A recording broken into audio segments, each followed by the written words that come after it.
They're getting exposed not only to a big lesson about federal laws and our Constitution, but also about differing points of view, which, of course, exist throughout the country and the world. Ann Landman of the Western Colorado Atheists and Free Thinkers defending her organization's distribution of atheist and satanic literature to high schools and middle schools in Colorado. That organization says the distribution of the satanic books are in retaliation for Bibles being handed out last December during school hours to students. Now, satanic literature will be distributed in Delta County high schools and middle schools starting April 1st.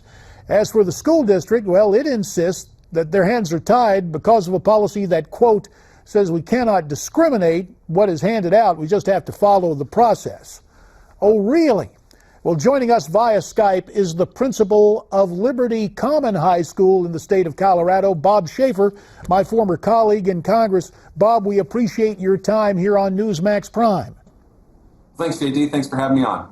Now, according to reports, this material will not be passed out to students. Instead, it'll be placed on a table in the school's library to allow students to pick up the materials if they wish to.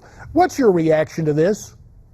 Well, it's unfortunate. I have to say it is consistent with where the court has been over the years with respect to religious material or treatment of religious content matter and subject matter. And it does suggest that it needs to be neutral with respect to a non-religious point of view. So it is consistent with where case law is as it applies to schools over time. It is unfortunate, however, because in the history of our nation, the discussion about biblical content, from a standpoint of literature, a standpoint from understanding its contribution to Western culture and American culture, has been a part of our schools since the founding of our country. And so we just continue to drift further and further away from common understanding of what's in the Bible, biblical principles, and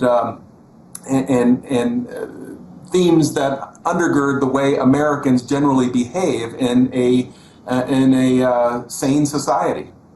Well, you've talked about court rulings, but what action should parents be taking? Because it seems there is a confusion where in one instance there's an effort to ban any religious expression, and then this almost sounds like a, quote, fairness doctrine that no longer exists in American broadcasting to insist on different points of view in the classroom.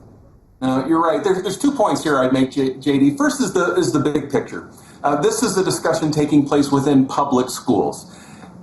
All right. Public schools in America are bad, and they are getting worse. And that is just the reality of education in America.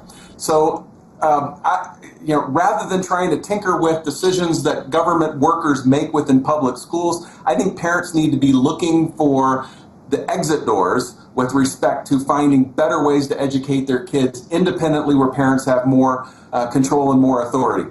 But hoping that this massive, bureaucratic, government-owned, unionized monopoly is somehow going to be compatible with what most Americans teach at home is a hopeless cause in America anymore. So I would say, don't wring your hands or lose too much sleep about what goes on in government-owned schools. You should not expect anything good to happen in those places to begin with. But secondly, now with respect to what's happening in the Delta School District and what their policy is going to be, I've got to tell you, maybe I'm out of line with many others. I think the Bible holds its own against satanic pamphlets sitting on a table in a library.